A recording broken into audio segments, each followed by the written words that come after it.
Would you like to be able to see into the future? That is an intriguing question that has been contemplated time and time again throughout human history.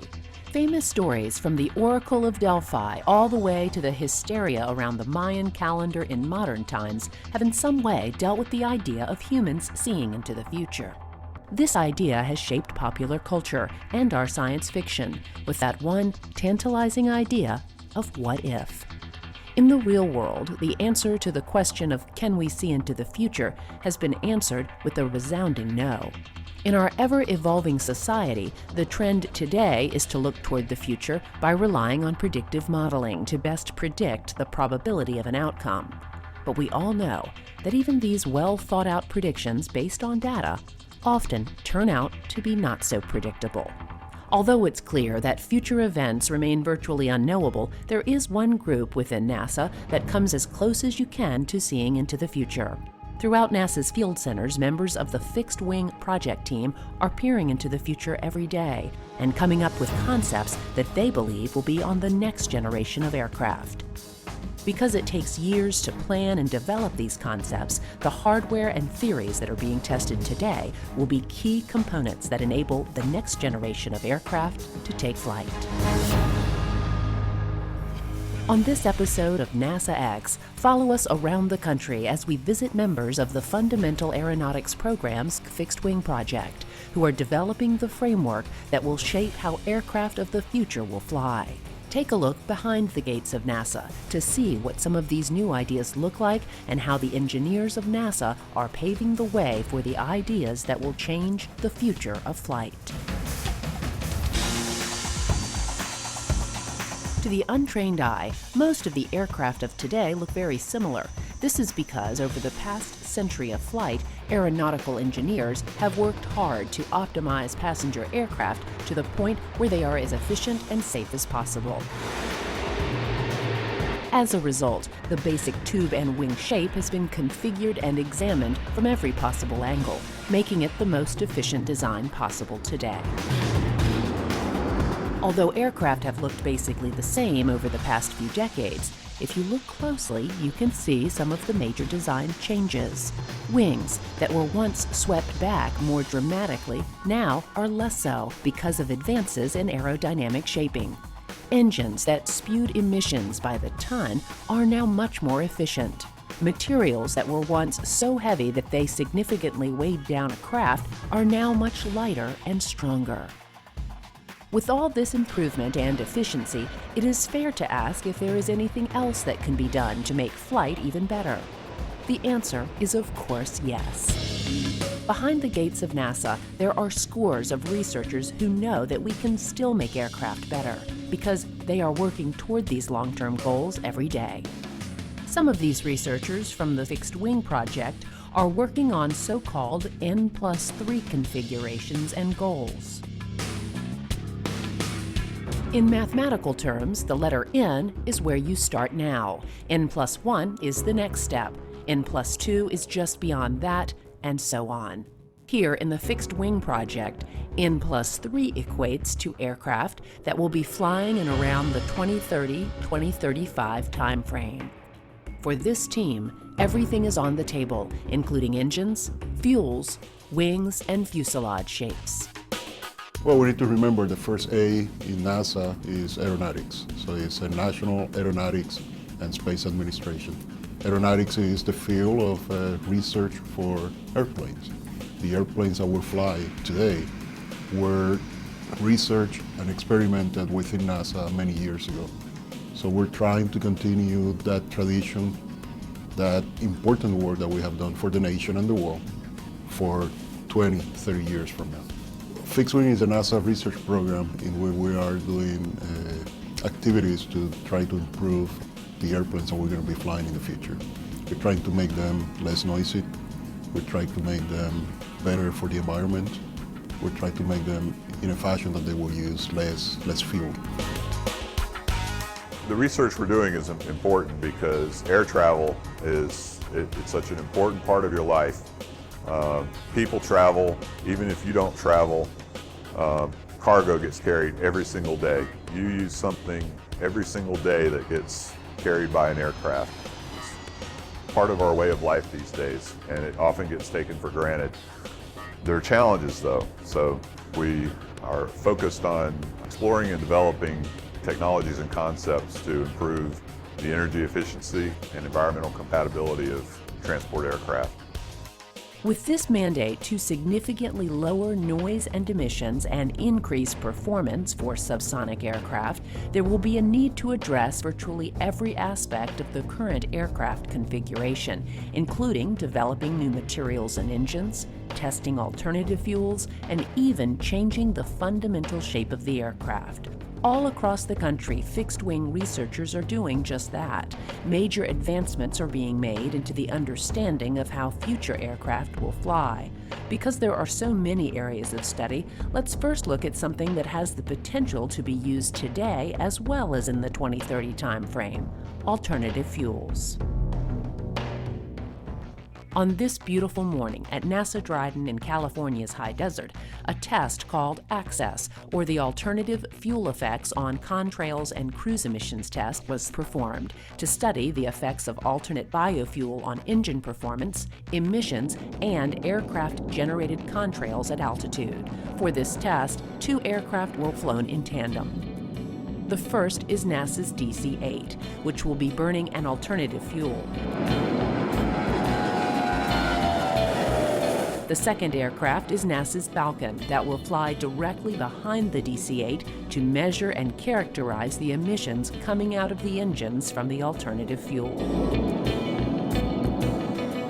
Here is NASA's Bruce Anderson to explain. NASA's role is in assessing the combustion characteristics of alternative fuels, as well as determining how these fuels will affect the performance and emissions from aircraft.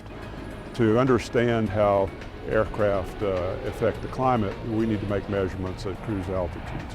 So the focus of ACCESS, or the alternative fuel effects on contrails and cruise emissions, was to fly behind the DC-8 in flight and look at its emission and contrail characteristics as we changed from standard jet fuel to a fuel that was a blend of a fuel that was made from camelina plant oil, and also added 50% of Jet A to that.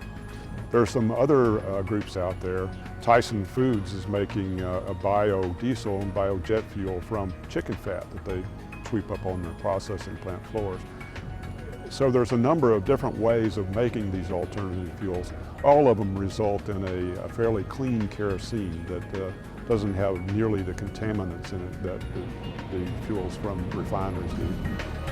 The fundamental thing is the aircraft has to retain its performance characteristics when you burn a fuel. You can't have any drop in power. The fuel also has to have similar characteristics in terms of density and volume to kerosene. So what we're looking at is drop-in fuels. A lot of the fuel systems on the aircraft are designed to rely on the aromatics in the fossil fuels to swell the seals to make them leak tight. So when we fly an alternative fuel, we have to mix it with standard fuel to retain those properties. Otherwise, the fuel would just leak out of the aircraft. And then the second thing we're looking at is just the emission characteristics. By that I mean the amount of pollutant generated per kilogram of fuel burned. After the first few flights, it was shown that using these types of alternative fuels could significantly reduce emissions at cruise altitudes, particularly soot emissions. Work continues to better understand how to use these fuels and how to make them even more efficient for future aircraft.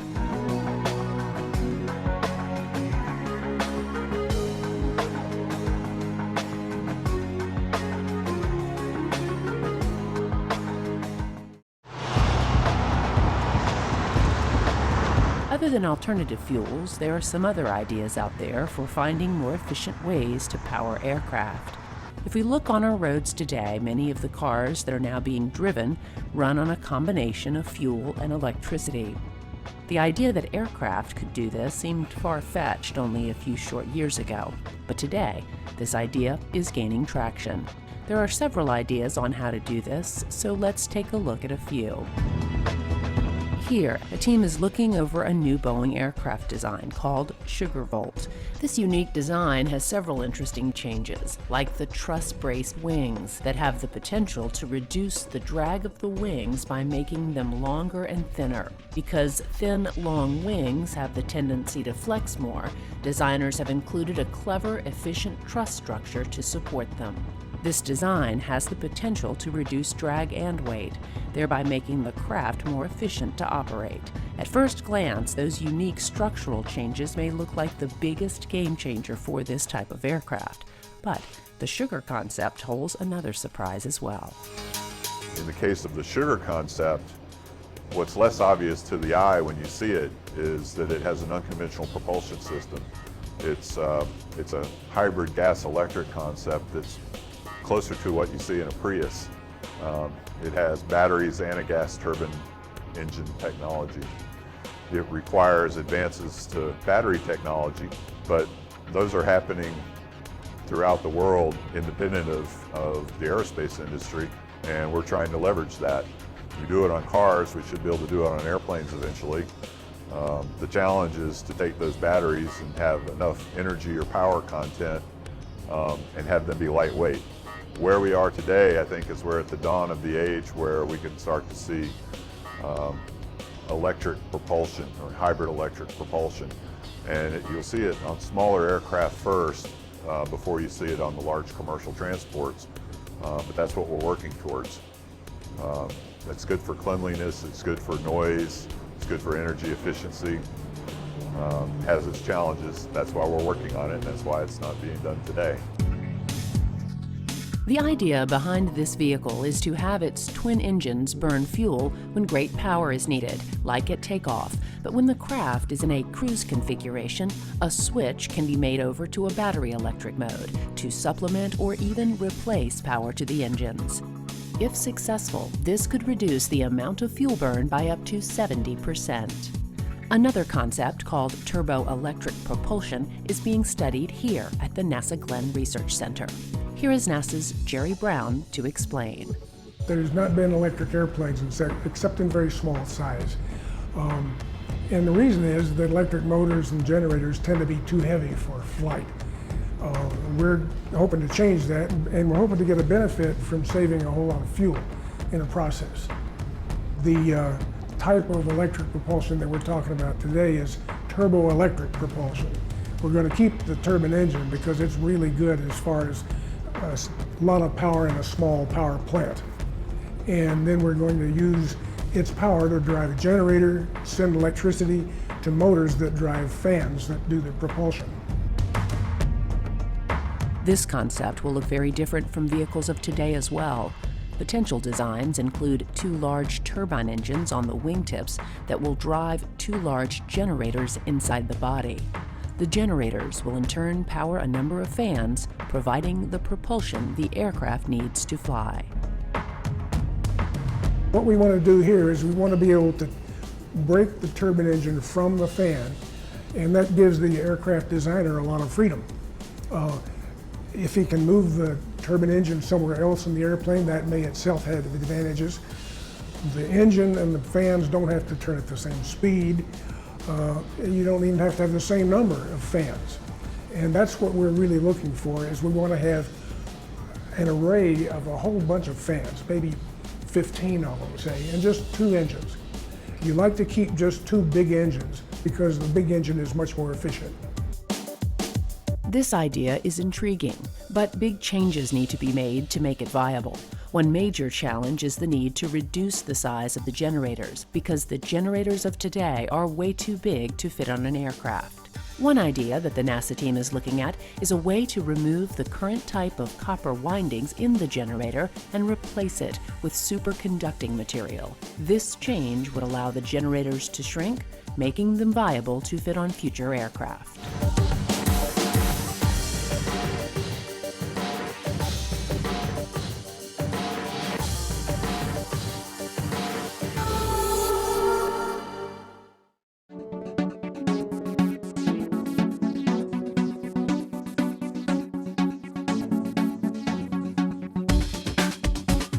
we've seen so far, new aircraft designs are coming online that have the potential to greatly improve aircraft efficiency.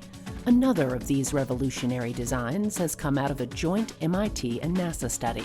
This unique design is called the double bubble and has the potential to reduce fuel burn by up to 70% as well. So the MIT-8 double bubble design was something we've been working with MIT for a number of years on that. The idea there is to take some of the lift that you would normally get from the wings and try and move that to the fuselage. Another thing that's done to enable laminar flow on this vehicle is to reduce the sweep of the wings. It is easier to maintain laminar flow if the wings, instead of being swept back like a lot of modern commercial transports, are more sort of perpendicular to the side of the body of the plane. Another aspect of the D8 that we didn't really discuss is something you can see in these pictures behind you.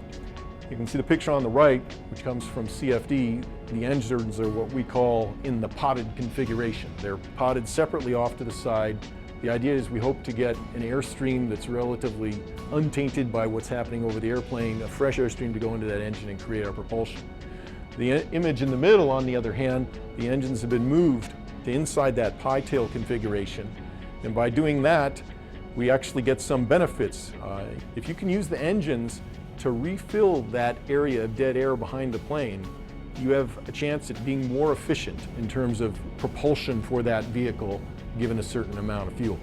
We're trying to sort of push the envelope, see what is the maximum benefit that could be obtained by this kind of a configuration to understand what's really possible in terms of fuel savings. Aiding much of the work is improved computational fluid dynamics and wind tunnel testing. Right here in this building, we have Pleiades supercomputer, which is one of the largest supercomputers in the US and in the world. It has 200,000 processors working on the problem if you use the whole machine on one problem. So it's a very large machine, and we need that very large machine because we need to do very big problems here at NASA. The Aeronautics Research Directorate that we're using it for is to try and simulate the flow over these N+3 configurations.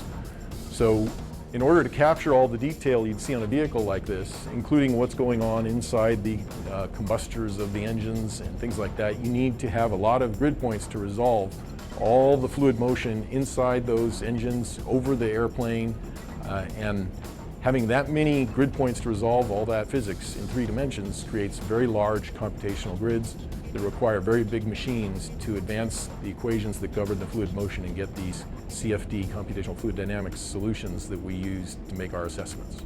Aerodynamicists of today are able to model ideas on computers, which allows them to test many different configurations before a wind tunnel model is ever built. Once a design is agreed upon, a wind tunnel model can then be fabricated and tested.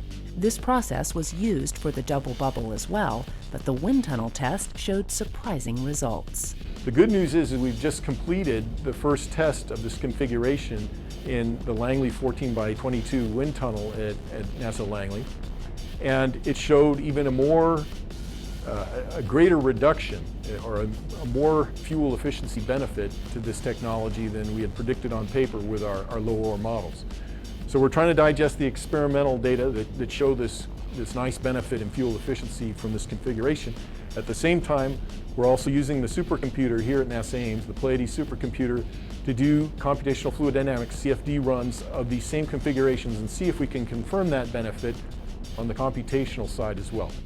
Testing will continue on the double bubble, and if the results hold, you may see this type of aircraft at an airport near you in the future. When testing aircraft, many different stages occurred. We have already mentioned CFD and wind tunnel testing, but another tool in testing future designs is to build a flying scale model. Although CFD and wind tunnel modeling is the mainstay, often test flights of these small, scaled-down versions of an aircraft offer some of the most dramatic results for researchers. That is the case with this aircraft, called the X-56.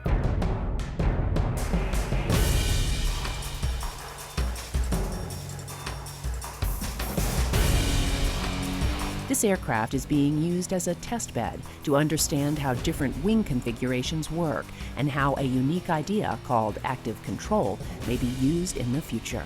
The whole concept behind the X-56 is that they've long known that very long wingspan vehicle is more efficient than short wingspan vehicles. Problem is though, when you get a very long wingspan, you start to get into issues with flutter modes that start to creep into the vehicle, so that the wing will go unstable and in extreme cases will rip off the vehicle. To get around that problem, you can use active flight controls to suppress those flutter modes. Active control is you put things like accelerometers within the wing, and as soon as you sense that the wing is starting to get into these flutter modes, you use the control surfaces behind the wing to damp that out. So the airplane, as it's flying, is continually fighting these modes and keeping the wing straight and stiff. Then you can build a lighter, longer wingspan vehicle that is more efficient. This vehicle, as funded by the Air Force, was built as a multi-utility technology test bed. They call it the MUT for short, and it is built to do a lot of different kind of testing in aeronautics. The wings are removable. You can put on a stiff wing, you can put on a flex wing, you could do a joined wing configuration. We can learn quite a bit from testing this kind of vehicle. Right now, the focus is on flexible wing and active control of flexible wings, but in the future, there are many experiments that can be done with this vehicle.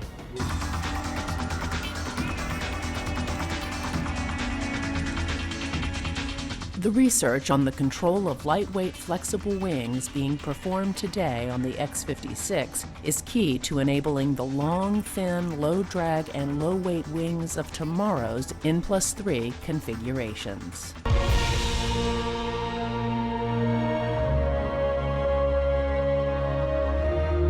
Much is going into understanding what it will take to improve the already incredibly efficient aircraft of today into ultra-efficient vehicles of the future. Although we don't have all the answers yet, it's clear that NASA and its brilliant engineers and researchers are helping to lead the way to a safer and more efficient way to travel. We are nowhere near the maximum that we can get out of this industry. And there is a lot of work to do, and that's what my team is doing. That's what we're doing within NASA, and I cannot wait for the future.